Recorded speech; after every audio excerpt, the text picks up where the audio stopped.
Barang siapa yang datang kepada tukang ramal atau dukun, kemudian ia membenarkan perkataan tukang ramal atau dukun itu, maka ia telah kufur terhadap yang diturunkan kepada Nabi Muhammad sallallahu alaihi wasallam.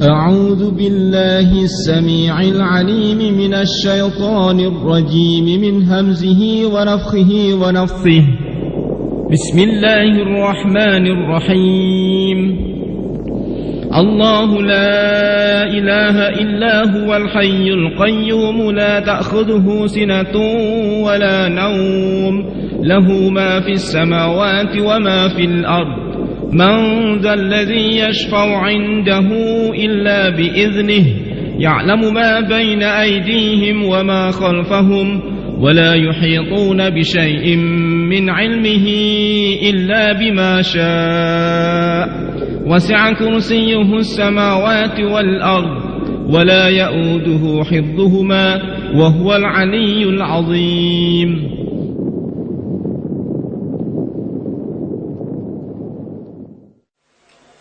Bismillahirrahmanirrahim. Assalamualaikum warahmatullahi wabarakatuh. Innal hamdalillah nahmaduhu wa nasta'inuhu wa nastaghfiruh wa na'udzu billahi min shururi anfusina wa min sayyiati a'malina. Man yahdihillahu fala mudilla lahu wa man yudlil fala hadiya lahu. أشهد أن لا إله إلا الله وحده لا شريك له وأشهد أن محمدا عبده ورسوله. اللهم صل وسلم وبارك على هذا النبي الكريم محمد وعلى آله وأصحابه أجمعين. أما بعد، فقد قال الله تعالى في كتابه الكريم: أعوذ بالله من الشيطان الرجيم. Bismillahirrahmanirrahim. Alladzina amanu wa lam yalbisu imanahum bizulmin ulaika lahumul amnu wa hum muhtadun. Shadaqallahul azim. Saudaraku kaum muslimin dan muslimat yang dimuliakan oleh Allah. Allah Subhanahu wa taala akan senantiasa memberikan jaminan keamanan dan jaminan hidayah bagi hamba-hambanya yang beriman dan tidak pernah mencampuri keimanan mereka dengan kemusyrikan. Demikianlah Allah tegaskan dalam surah Al-An'am ayat 82. Alladzina amanu wa lam yalbisu imanahum bizulmin ulaika lahumul amnu wa hum muhtadun.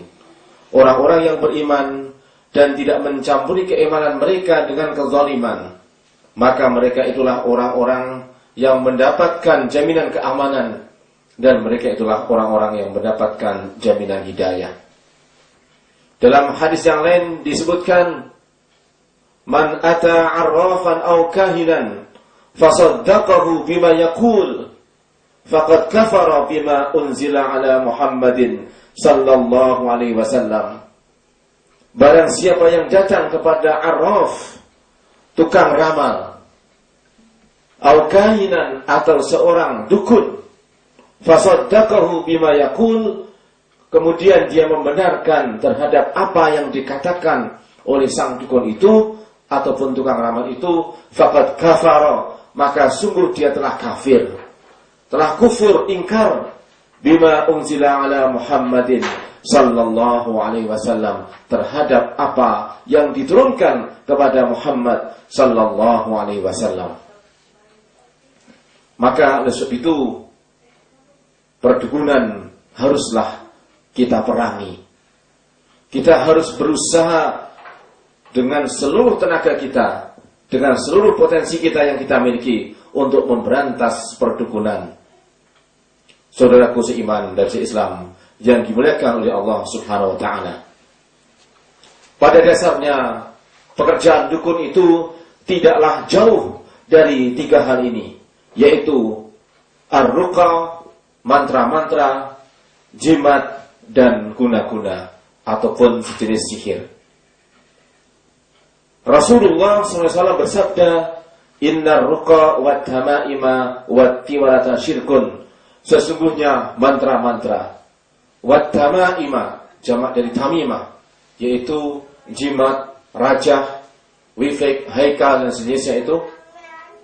Kalau bahasa Jawanya ya cekelan ataupun gimbolan, ya. Wat tiwalata syirkun, dan guna-guna adalah syirik.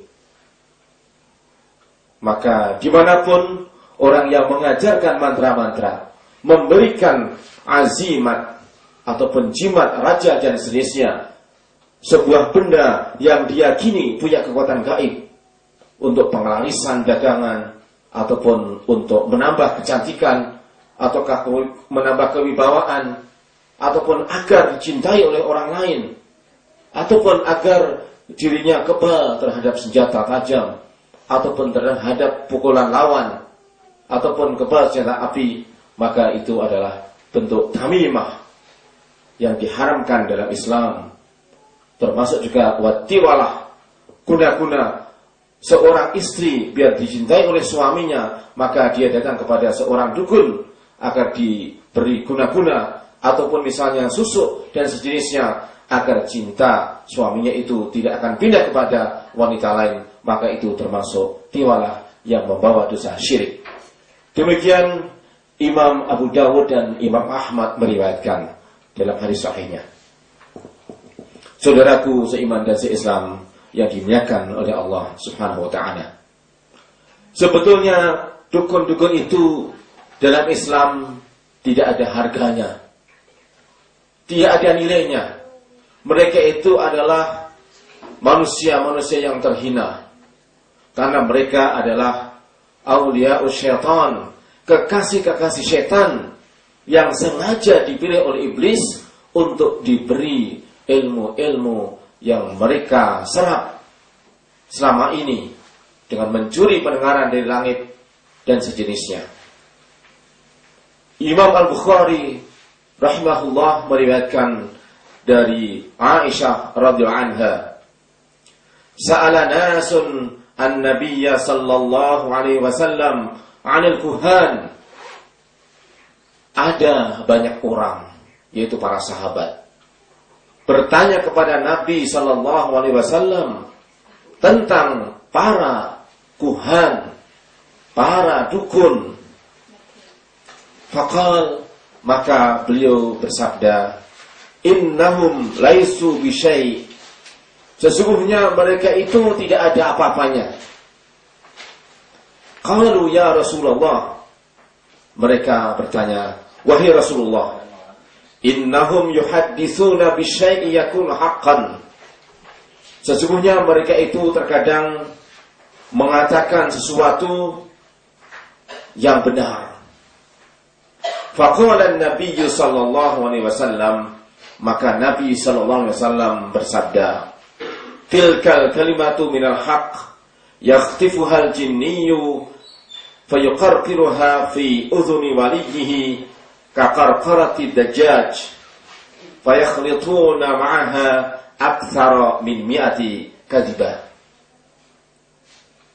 Itulah kalimat dari kebenaran yang dicuri oleh seorang jin, ya, oleh satu dari golongan jin, kemudian dibisikkan di telinga kekasihnya, yaitu dukun. Kaqarqarati ad-dajjaj, ya, seperti seekor ayam itu mematok, ya. Jadi begitu dekat syaitan itu membisikkan kepada dukun seperti ayam itu mematok, ya. Fayakhlituna ma'aha aktsara min mi'ati kadzibah. Maka mereka mencampuri satu kebenaran itu lebih dari 100 kebohongan. Na'udzubillahi min dzalik. Maka oleh itu perdukunan adalah sesuatu yang diharamkan dalam Islam. Marilah kita mengenal ciri-ciri perdukunan agar kita tidak terjerumus di dalamnya dan agar saudara-saudara kita bisa membebaskan diri dari perdukunan. Saudaraku seiman dan seislam yang dimuliakan oleh Allah, marilah kita mencoba menelusuri ciri-ciri perdukunan yang akan membawa kerugian dan malapetaka bagi umat ini. Kita kalau tahu, insya Allah kita tidak akan terjerumus di dalamnya dan bisa menasihati saudara-saudara kita agar jangan sampai terjerumus dalam dunia perdukunan. Yang pertama, dia mencari informasi tentang pasien, terkadang dengan menanyakan nama, kemudian nama ibunya. Kemudian setelah itu terkadang dia memberikan komentar-komentar, misalnya, wah, namanya ini nggak cocok, namanya ini keberatan misalnya. Ibunya namanya misalnya Parjiem, anaknya kok dikasih nama Fatimah misalnya. Wah, ini nggak cocok misalnya, keberatan nama. Pantas saja anaknya sakit-sakit mulut misalnya. Nah, kemudian mengarahkan untuk ganti nama dan bancaan ataupun sedekahan misalnya. Kemudian yang kedua menanyakan hari lahirnya, hari pasarannya apa, apakah itu Kliwon, apakah itu Legi, Paing dan sebagainya. Terkadang ditanyakan juga waktu lahirnya kapan, pagi saat matahari terbit atau saat matahari terbenam misalnya. Kemudian dia pun memberikan komentar. Kalau misalnya lahirnya ini saat matahari terbenam, maka dia memberikan komentar, nah anak ini memang membawa sial, maka untuk itu harus diruat. Nah, dengan cara-cara perdukunan juga. Yang ketiga memberikan mantra-mantra. Terkadang ayat tertentu, sebagaimana mantra-mantra yang sering kita buka, ada ayat-ayat Allah yang dirusak, seperti misalnya summum bukmun umyun fahum la yarji'un. Saya membongkar jimat beberapa kali. Ayat yang terakhir ini ataupun akhir ayat ini ditulis dengan fahum la sampai 7 kali lanya itu. Kemudian ayat yang lain misalnya, apa hasibtum annama khalaqnakum abatha wa annakum ilaina la turja'un, dalam surah Al-Mu'minun atau akhir Al-Mu'minun, maka ujung-ujungnya bukan la turja'un tetapi la sampai 7 kali. Dan ada ayat-ayat yang lain yang sengaja dirusak oleh sang dukun dengan mengubah ayat ataupun membalik satu surat, yaitu surah Al-Ikhlas, surah yang mengajarkan tauhid kepada kita, tetapi dirusak dengan istilah mereka kulhu balik atau kulhu sumsam, diamalkan dari belakang. Na'udzubillah min dzalik. Para ulama mengatakan orang yang berani mengubah satu ayat Al-Quran, maka dia telah melakukan kufrun azim, kekufuran yang besar. Wa'iyadzubillah. Ataupun mantra-mantra itu dengan bahasa-bahasa daerah atau dengan simbol-simbol tertentu sebagai pengganti mantranya untuk dibayangkan ataupun diamalkan secara khusus dan dengan cara dan hitungan-hitungan tertentu. Kemudian yang keempat, meminta sesaji apapun bentuknya. Ya, apakah itu bunga dengan kemenyan, buah-buah tertentu, ataupun binatang tertentu, ataupun misalnya dengan kepala kerbau, ya, telur. Apapun bentuknya, sesaji tidak ada dalam Islam. Sampai hewan kurban yang disembelih ya oleh mudhahi, oleh orang yang berkorban di hari Idul Adha ataupun hari Tasyrik, tidak ada sedikit pun yang disajikan kepada Allah dari bagian binatang itu. Adanya adalah ketakwaan yang akan sampai kepada Allah Subhanahu wa ta'ala. Kemudian yang kelima, memberikan jimat Rajah, Wifik, Haikal, meskipun itu dengan tulisan Arab, ayat-ayat dicampur dengan doa-doa, dengan memanggil nama-nama setan, ya. Bahkan ada yang jelas-jelas syirik dengan mengatakan dalam wifiknya itu, ya Syaikhi Abdul Qadir Al-Jilani aghisni, wahai Syekhku Abdul Qadir Al-Jilani, selamatkanlah aku. Maka ini adalah wifik kemusyikan. Dalam Islam tidak ada jimat, karena Nabi SAW menjelaskan dalam hadisnya secara umum, innar ruqa wat tamaima wat tiwalata syirkun. Sesungguhnya mantra-mantra, jimat-jimat atau tamimah, wat tiwalah dan guna-guna adalah syirik. Kalau ruqa jamak dari ruqyah, ruqyah yang disyariatkan ini termasuk istisna, pengecualian. Karena beliau SAW bersabda, la ba'sa bir ruqa ma lam takun syirkan. Tidak apa-apa, tidak dosa dalam ruqyah yang tidak ada unsur syiriknya. Ruqyah adalah bacaan. Apakah itu bacaan dari ayat Al-Quran, dari Nabi SAW, ataupun kalimat thayyibah, ataupun doa untuk mengagungkan asma Allah Subhanahu wa ta'ala. Nah, jimat-jimat itu terkadang dalam bentuk kertas yang sudah di laminating, kemudian dibungkus kain putih, ya, dijahit, bahkan ada juga sekarang ini dalam bentuk kartu mirip itu ya, ATM gitu ya. Ada namanya, ada nomornya, nomor registrasinya ya. Kemudian ada juga masa berlakunya, bahkan ada ketentuan-ketentuannya, tidak boleh dipindah tangankan. Nah, ini merupakan bentuk-bentuk jimat modern, seakan-akan itu adalah hasil sebuah teknologi. Tetapi setelah saya lihat, isinya adalah jimat, ya. Na'udzubillah min dzalik. Kemudian yang keenam, memberikan informasi gaib tentang keberadaan makhluk gaib dengan ciri-cirinya dan karakternya. Ataupun dia menunjukkan posisi barang yang hilang berdasarkan informasi gaib. Maka oleh sebab itu, orang yang mengetahui, oh ini ada jinnya sekian jumlahnya, ini ada jinnya jahat, ini jinnya baik misalnya. Orang yang terbiasa mengatakan seperti itu, di matanya sendiri ada jin yang membantu dia untuk melihat teman-teman dari golongan jin.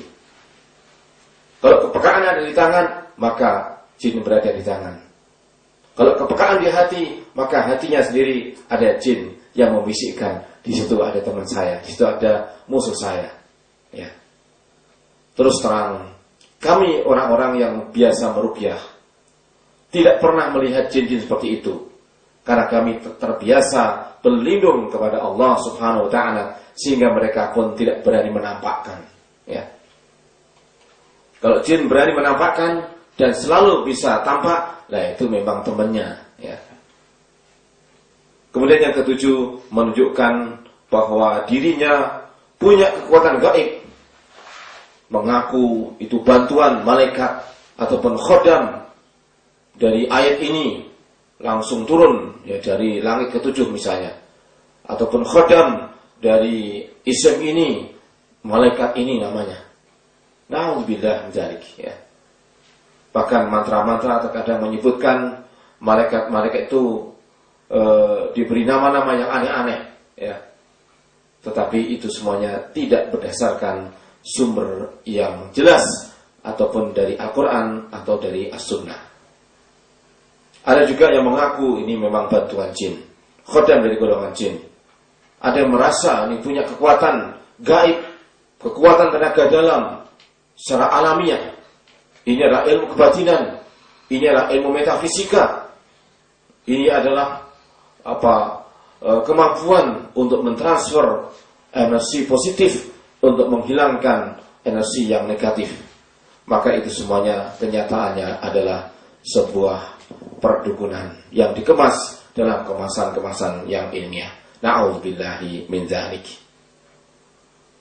Yang kedelapan, memberikan ramalan gaib tentang suatu yang sudah terjadi ataupun yang sedang terjadi, ataupun yang akan terjadi. Dalam Islam tidak ada ramalan. Kalau Nabi kita Muhammad SAW memang mendapatkan wahyu ilahi, ya. Tetapi Nabi tidak tahu hal-hal yang gaib, yang tidak dijelaskan oleh wahyu. Oleh sebab itu, ketika istri beliau Aisyah radhiyallahu anha kehilangan kalung dalam perjalanannya menuju Madinah, maka kalung itu pun hilang begitu saja. Bahkan Nabi pun tidak kembali bisa menemukan kalung itu. Begitu pula Aisyah. Dan beliau tidak langsung menerawang, oh kalung itu di mana berada, tetapi tetap hilang begitu saja. Maka ilmu untuk menemukan barang yang hilang dengan bantuan setan itu bukanlah dari Islam. Na'udzubillah min dzalik. Yang kesembilan, tatayyur, yaitu menghubung-hubungkan peristiwa yang terjadi ataupun fenomena alam dengan nasib seseorang ataupun nasib suatu bangsa ataupun suatu kaum. Misalnya di suatu tempat ada tanah longsor, maka dianggap ataupun diramal, wah sebentar lagi kekuasaan si fulan akan lengser. Jadi tanah longsor dikaitkan dengan lengser seseorang, maka itu adalah tatayyur. Ataupun misalnya ketika mendengarkan suara burung-burung tertentu, maka dianggapnya wah burung itu membawa sial, ataupun burung ini membawa berkah, burung ini membawa keselamatan, burung ini membawa penglarisan dan sebagainya. Kemudian yang ke-10, menggunakan media manusia ataupun barang untuk berhubungan dengan makhluk gaib, untuk memohon bantuan gaib. Ya, misalnya ada anak kecil diminta untuk melihat di sebuah baskom yang diisi air. Silahkan nak sini. Setelah dikasih mantra-mantra air itu, kemudian sang dukun memanggil anak kecil untuk melihat di baskom itu tampak wajah siapa yang ada di dalam air di baskom itu. Maka pernah ada seorang pasien yang menyampaikan ke kantor majalah gaib, ya, Pak Ustadz, dulu ketika kami datang ke dukun, katanya, kemudian ada orang yang disuruh melihat di air itu, ya, maka dia itu kemudian melihat ke air dan kemudian melihat wajah sang dukun. Sang dukun tanya, coba lihat wajah siapa situ, siapa pencurinya. Maka dia perhatikan ini, kemudian melihat wajah sang dukun. Kok wajah bapak yang tampak itu wajah bapak ini, ya. Maka ternyata diulangi lagi sampai 3 kali, yang tampak di situ ternyata wajah sang dukun. Maka mungkin ini dukunnya itu kurang syaratnya, ya, sehingga tidak bisa mengubah wajah yang lain. Yang tampil adalah wajah dia sendiri. Nah itulah dukun terkena ini getahnya sendiri, ya, ataupun senjata makan tuan, ya.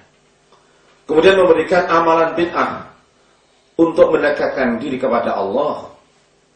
Seperti misalnya apa? Kalau ingin mendapatkan ilmu ini, maka lakukanlah bangun malam untuk sholat malam. Tetapi sebelumnya Anda harus mandi, bersuci, menghilangkan hadas kecil, hadas besar, tetapi dengan syarat mengambil air dari 7 sumur misalnya. Maka ini merupakan amalan bid'ah. Meskipun tujuannya mendekatkan diri kepada Allah, tetapi tidak pernah Nabi SAW memerintahkan sahabatnya untuk mengambil air dari 7 sumur untuk bersuci di waktu malam hari. Apalagi di kota Madinah, sumurnya itu berjauhan, ya. Antara satu dengan yang lain mungkin bisa ketemu waktu pagi, gitu ya. Na'udzubillah min dzalik. Kemudian melakukan sihir, ya, atas permintaan orang lain, atau dia menunjukkan kemampuan dirinya melakukan sihir. Ya, seperti misalnya dia mencoba memutus pensil misalnya hanya dengan uang kertas, wah, itu kemampuan sihir, maka dia itu adalah dukun. Ataupun memasukkan pensil ini ke dalam hidungnya, keluar lewat sampingnya, wah, seakan hebat sekali, maka itu adalah ilmu sihir. Ada juga memasukkan ke tangannya, dari atas dimasukkan, tarik ke bawah, ini tanpa lubang, maka itu pun bagian dari ilmu sihir, ya. Kemudian menggunakan benda-benda bekas ataupun benda-benda pusaka, minyak tertentu ataupun tempat-tempat khusus sebagai syarat ritualnya. Ada seorang pasien yang menyampaikan kepada saya, dia diajak ke suatu tempat di kamarnya itu, ditawari, Anda ingin ketemu dengan guru saya? Maka ya, boleh. Maka setelah diperintahkan untuk mengamalkan amalan-amalan bid'ah, dibaca ya amalan-amalannya, kemudian tampaklah itu ya di dalam kamar yang agak gelap itu wajah seorang syekh yang begitu tua dan seakan-akan berwibawa. Kemudian setelah itu hilang dalam beberapa saat ya. Dan setelah itu orang itu, dukun itu menawarkan kepadanya, apakah Anda ingin menerawang apa yang berada di bawah rumah Anda? Oh ya, boleh ya. Maka dia diajak menerawang apa yang ada di bawah rumahnya. Maka dalam bayangan dia, ketika membayangkan rumahnya, kemudian ke bawah rumahnya, terbayanglah di bawah rumahnya itu ada kotak-kotak besar dari besi, dan membayangkan apa di dalamnya. Wah, ternyata di dalamnya adalah harta karun berupa emas yang mungkin beratnya berkilo-kilogram ya, banyak sekali, ataupun puluhan kilogram. Maka sejak itulah orang itu kemudian percaya kepada perdukunan, karena dijanjikan 2 tahun lagi harta karun itu bisa kita ambil ya. Ini sebelum ada kasus pembongkaran itu ya, batu tulis ya di Bogor ya. Nah, jadi jauh sebelum itu, maka belum begitu menyebar. Maka kemudian saya sampaikan, Bapak harus bertobat kepada Allah, jangan percaya kepada perdukunan, itu hanyalah penipuan. Ternyata betul, setiap minggu dukun itu menelpon dia, alasannya untuk mengamalkan ini, syaratnya ini, untuk mengamalkan ini, syaratnya ini, dan minta uang setiap pekannya. Dan orang itu kemudian menyerahkan uang kepada sang dukun itu ya. Kemudian yang ke-14, mencabut sihir dengan mengeluarkan benda-benda sihir dari tubuh pasien. Misalnya dengan dipegang dadanya yang sakit, langsung keluar paku ya, di kakinya tarik keluar kawat, kepalanya tarik pegang, wah, keluar jarum, sirat dan sebagainya. Itu semuanya adalah perdukunan ya, dan tipuan belaka. Pernah ada pasien yang menyampaikan kepada kami, tetangganya itu dukun. Setiap pagi dia ke kali mencari kerikil ya, mengumpulkan kerikil. Kemudian setiap ada pasien yang datang kepada dia, ketika diobati pasti keluarnya itu kerikil ya. Maka tetangganya tahu itu yang tadi pagi dia ambil itu ya. Kemudian yang ke-15, melakukan pemagaran gaib ataupun benteng gaib. Ini adalah tidak dimiliki kemampuan semacam ini oleh manusia ya. Itulah dukun, dibantu oleh setan. Karena Nabi kita Muhammad SAW tidak mampu membentengi keluarganya ya. Ketika Nabi SAW berada di dalam rumahnya ya, akan berhijrah ya, maka Ali bin Abi Thalib diperintahkan untuk menempati tempat tidurnya dan menggunakan jubahnya. Allah Subhanahu wa taala menyampaikan, walakinna syayatina kafaru yu'allimuna an-nasa as-sihr. Akan tetapi setan-setan itulah yang kafir mengajarkan sihir.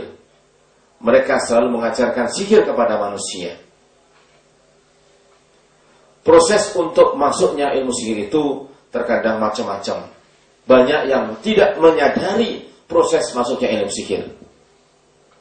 Dalam kesempatan ini saya sampaikan 10 proses masuknya ilmu sihir. Yang pertama, ketika seseorang membaca mantra-mantra syirik ataupun mantra-mantra bid'ah untuk mengundang bantuan gaib. Bantuan gaib itulah datang ketika seseorang membaca mantra-mantra dengan penuh keyakinan akan datang bantuan itu, maka yang datang adalah setan. Ditambah lagi misalnya membaca simbol-simbol dari mantra-mantra tertentu yang sudah dikhususkan. Yang kedua, karena manusia melakukan pemujaan, ritual pemujaan ataupun pengabdian kepada selain Allah Subhanahu wa ta'ala dengan gerakan-gerakan tertentu, dengan cara-cara khusus misalnya. Ya. Meskipun dia hanya duduk di kamarnya, duduk merenung, meditasi, tidak ada niat pengabdian kepada selain Allah, tetapi yang diniatkan adalah agar bisa mendapatkan kekuatan gaib, agar badannya bisa terangkat misalnya. Seperti misalnya posisi duduk orang yang melakukan yoga misalnya. Saudara kita pernah belajar semacam itu. Kemudian seakan-akan dia tenang sekali, tetapi kemudian Allah Subhanahu wa ta'ala memberikan hidayah. Dia berangkat umrah dengan siap buku yoganya, dia dengan niat akan melakukan aktivitas yoga di depan Ka'bah. Begitu sampai di sana, maka semua ilmunya itu dilupakan oleh Allah Subhanahu wa ta'ala, dan dia lebih cinta untuk beriktikaf di Masjidil Haram dan kemudian di Masjid Nabawi. Sepulang dari umrah, maka dia tidak lagi tertarik kepada yoga, dan ketika mengikuti ruqyah di tempat kami ini, maka dia pun merasakan adanya kejanggalan-kejanggalan, dan kemudian dia mendengarkan kaset ruqyah di rumah, ternyata dari dalam dirinya keluar jin-jin yang beraneka ragam dan mendatangkan gerakan-gerakan yang aneh di kamarnya sampai kamarnya itu berantakan. Tetapi dia tetap bertekad untuk membersihkan jin yang telah masuk itu. Nah, itulah karena melakukan ritual pemujaan tanpa dia sadari. Kemudian setan pun masuk, ilmu sihir pun masuk. Kekuatan yang dia miliki di antaranya waktu itu adalah kalau ada orang yang menyerang dia dengan kekuatan tenaga dalam, maka yang menyerang itu langsung mentah sendiri. Ya. Kemudian yang ketiga, karena manusia melakukan bid'ah dalam beribadah, dalam amalan, dalam zikir, serta dibumbui keyakinan terhadap khurafat. Misalnya, seseorang membaca Al-Fatihah untuk menghadirkan arwah orang yang dikirimi Al-Fatihah itu, dan kemudian meminta bantuannya. Maka ini merupakan khurafat. Tidak mungkin manusia bisa mendatangkan orang yang sudah meninggal untuk dimintai pertolongan. Tetapi kenyataannya banyak juga di antara saudara kita yang punya keyakinan-keyakinan semacam itu. Kalau kita mengirimkan Al-Fatihah kepada orang yang sudah meninggal, maka para ulama sudah membahasnya. Ya, ada yang melarang, ada yang sifatnya membolehkan, dan ada yang sifatnya itu tawakuf atau abstain. Tetapi kalau di balik pengiriman itu ada keyakinan arwah yang kita kirim itu akan datang menjemput Al-Fatihah yang kita kirimkan, maka itu adalah khurafat yang besar. Kemudian yang keempat, karena manusia melakukan sesaji untuk menghadirkan setan, kemudian memohon kepada setan untuk melakukan sesuatu, maka ini merupakan kebiasaan ilmu sihir dengan sesaji.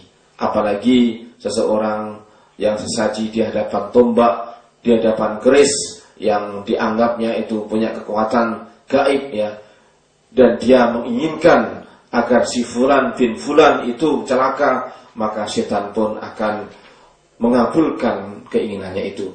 Itu merupakan sihir. Kemudian yang kelima, karena manusia melakukan semadi ataupun bersemadi, iktikaf di kuburan, iktikaf di gua-gua, di gunung-gunung, di tempat-tempat keramat, bertapa, meditasi, pengosongan, ya. Kemudian ditemui makhluk gaib, ataupun dia mengikuti gerakan-gerakan makhluk gaib yang membimbing dia, maka saat itu dia memiliki kekuatan ilmu sihir. Na'udzubillah min dzalik. Yang keenam, karena manusia menerima azimat, menerima tamimah, menerima raja, diyakini ini mendatangkan kekuatan-kekuatan gaib, ya. Apapun bentuknya, maka ilmu sihir pun merasuk dalam dirinya. Yang ketujuh, karena seseorang merupakan keturunan tukang sihir yang meninggal sebelum bertaubat kepada Allah Subhanahu wa ta'ala. Tentu saja setan ingin menyesatkan anak keturunan tukang sihir itu, meskipun anak keturunannya itu tanpa mempelajari ilmu sihir itu. Maka oleh sebab itu, saudara kita yang mungkin punya riwayat dari kakeknya, ayahnya, orang tuanya memiliki kekuatan-kekuatan ilmu sihir, maka silakan memperkuat dirinya dengan zikrullah, dengan tawakal kepada Allah, dan menghancurkan ilmu-ilmu sihir peninggalan kakeknya itu dengan ruqyah syar'iyah, ruqyah mandiri, ataupun dibantu orang lain, ataupun dengan cara membakar benda-benda jimat yang pernah dimiliki oleh tukang sihir dari keluarganya itu. Kemudian yang kedelapan, ya, karena seseorang datang kepada dukun ataupun tukang sihir, kemudian mengikuti nasihat tukang sihir untuk melakukan sesuatu dengan penuh keyakinan. Misalnya diperintahkan untuk berendam di telaga tertentu dengan telanjang, dia ikuti juga, maka setan pun masuk ke situ. Masuk suatu tempat ataupun suatu kuburan, ya, kemudian mengikuti bisikan-bisikan gaib yang berada di kuburan itu, maka ilmu sihir pun masuk dalam dirinya. Ataupun dia minum air yang telah dibacakan mantra-mantra oleh sang dukun, inilah ar-ruqa, mantra-mantra syirik dibacakan di air, maka orang yang meminum air yang dibacakan mantra-mantra itu tentu saja setan masuk bersamanya. Ataupun dimasukkan lewat pisang, dikasih gotri ataupun pelor, ya, besi yang bulat itu, ya, untuk sepeda biasanya, ataupun sepeda motor ada bulatannya itu, ya, maka ditelan, ya, ilmu sihir pun masuk bersamanya. Kemudian yang kesembilan, karena seseorang belajar tenaga dalam untuk tujuan bela diri, untuk penyerangan jarak jauh, bisa mematikan lampu dengan gerakan tangannya dari jarak jauh, ataupun dengan kedipan matanya, ya, ataupun untuk pengobatan jarak jauh, ataupun juga jarak dekat, mencari kesaktian, mencari kekebalan, bisa menerawang yang gaib dan sebagainya, maka biasanya dengan cara-cara seperti itulah setan pun masuk. Apalagi gurunya membukakan pintu setan, silakan masuk. Ataupun gurunya mengisi setan, dimasukkan ke dalam dirinya. Ataupun dia sendiri bisa menambah, ya, bantuan-bantuan setan dengan cara-cara melakukan aktivitas rutin dalam olahraga tenaga dalam yang diyakininya itu merupakan kekuatan dari dalam dirinya, tapi kenyataannya adalah bantuan setan. Na'udzubillah min dzalik. Yang ke-10, karena seseorang minum air yang sudah dibacakan mantra-mantra oleh dukun, makan makanan ataupun menelan sesuatu yang sudah diisi kekuatan setan, atau dipasang susuk dalam tubuhnya, atau ia mengoleskan minyak wangi atau minyak gosok yang telah dibacakan mantra-mantra oleh sang dukun, ataupun sekedar merokok, ya, dari rokok yang sudah dibacakan mantra-mantra oleh sang dukun, maka terkadang lewat asap yang dia isap itu kemudian setan pun merasuk. Na'udzubillah min dzalik. Nah, itulah cara-cara sihir ataupun setan memasukkan ilmu-ilmu sihir kepada manusia tanpa mereka sadari. Saudaraku seiman dan seislam yang dimuliakan oleh Allah Subhanahu wa ta'ala, untuk menghancurkan ilmu-ilmu perdukunan ataupun ilmu-ilmu sihir itu dengan cara Islami, yaitu kita berlindung kepada Allah, bertaubat kepada Allah, kita membaca ayat-ayat Allah, membaca doa-doa perlindungan yang diajarkan oleh Rasulullah SAW. Itulah yang dikenal sebagai ruqyah syar'iyah. Bacaan Al-Quran dibaca dengan tartil, dengan jelas, dengan adab-adabnya yang Islami, ya. Kemudian dibaca dengan bahasa Arabnya yang asli. Ayat-ayat itu tidak boleh hanya terjemahannya saja. Kemudian yang kedua, ruqyah syar'iyah itu dibaca oleh orang yang soleh, ya. Oleh orang yang agamanya dikenal baik, keimanannya dikenal baik, akhlaknya baik. Kemudian yang ketiga, kita pun tidak boleh meyakini bacaan itu mendatangkan khasiat, tetapi kita meyakininya adalah bacaan ini adalah sebagai ibadah kepada Allah Subhanahu wa ta'ala. Maka ada 10 keistimewaan ruqyah syar'iyah. Yang pertama, melakukan ruqyah syar'iyah adalah menghidupkan sunnah Rasulullah SAW yang saat ini hampir mati ataupun hampir punah. Dan yang kedua, melakukan ruqyah syar'iyah secara benar dan ikhlas adalah sebagai terapi bagi orang yang terkena gangguan jin ataupun gangguan tempatnya, dan sebagai perlindungan terhadap dirinya dari gangguan setan manusia dan juga setan dari golongan jin dengan kalimat-kalimat Allah Subhanahu wa ta'ala yang sempurna. Ketiga, melakukan ruqyah syar'iyah adalah pembacaan ayat dan doa. Inilah sebagai ibadah yang benar, yang besar sekali pahalanya dan tinggi derajatnya di sisi Allah Subhanahu wa ta'ala. Maka ruqyah syar'iyah ini sebuah cara yang lebih cepat terkabulkan untuk memohon kesembuhan, memohon perlindungan, meskipun tidak harus seketika, sesuai dengan kesiapan yang diterapi dan juga kesiapan orang yang melakukan terapi.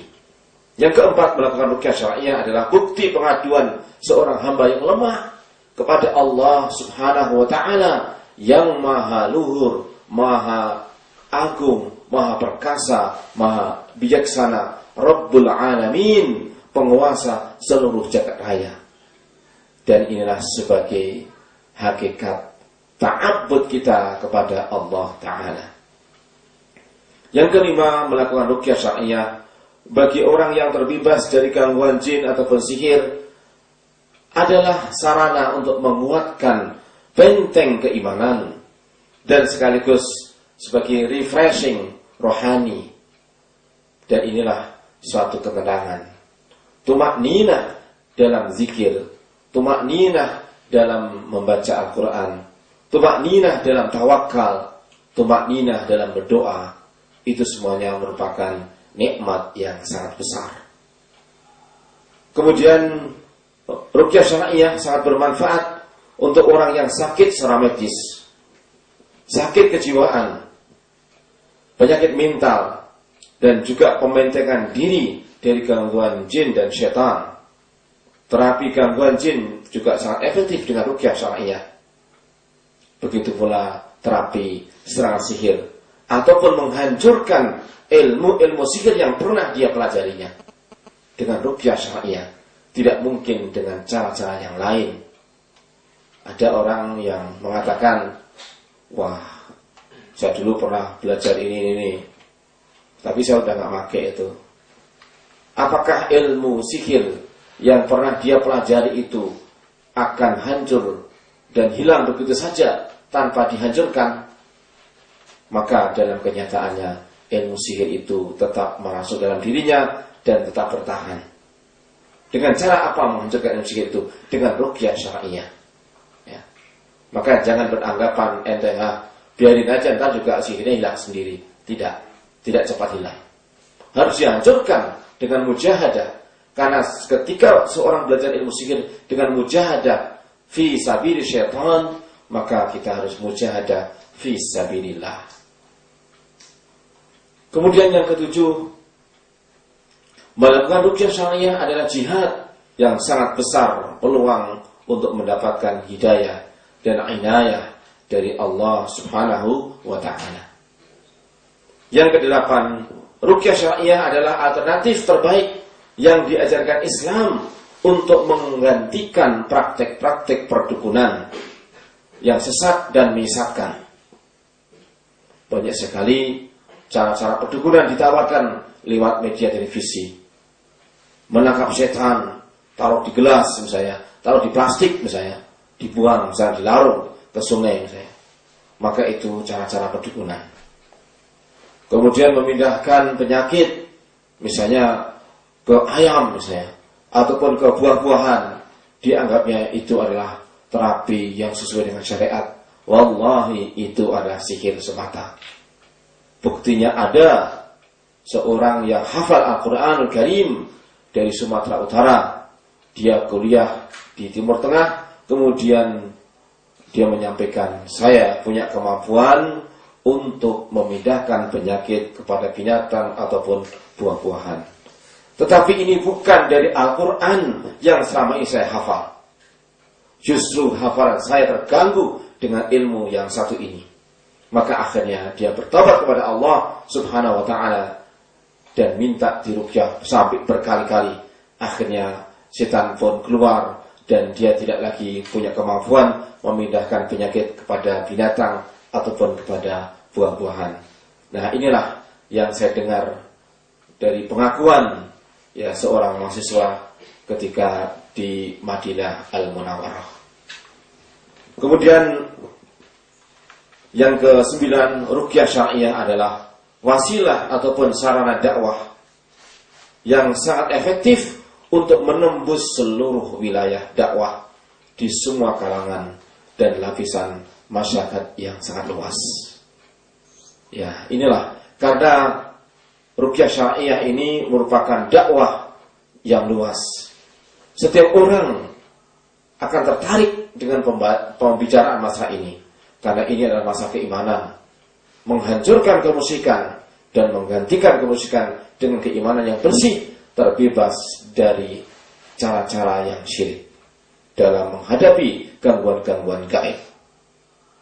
Kemudian yang ke-10, ruqyah syariah adalah cara mudah, murah dan praktis untuk terapi gangguan jin dan serangan sihir, ataupun pembentengan diri dari godaan-godaan setan, baik dari golongan jin ataupun setan manusia, meskipun dibutuhkan kesabaran dan ketekunan. Maka ruqyah syariah jangan sampai kita abaikan. Kita bisa melaksanakan ruqyah mandiri, ataupun ketika kita tidak sanggup, kita pun bisa dengan mudah meminta bantuan kepada saudara kita untuk menemani kita melakukan ruqyah dengan kaset ataupun membaca ayat-ayat itu dengan bacaan yang tartil dan dengan keyakinan bahwa Allah Subhanahu wa ta'ala akan menerima dan mengijabahi permohonan kita.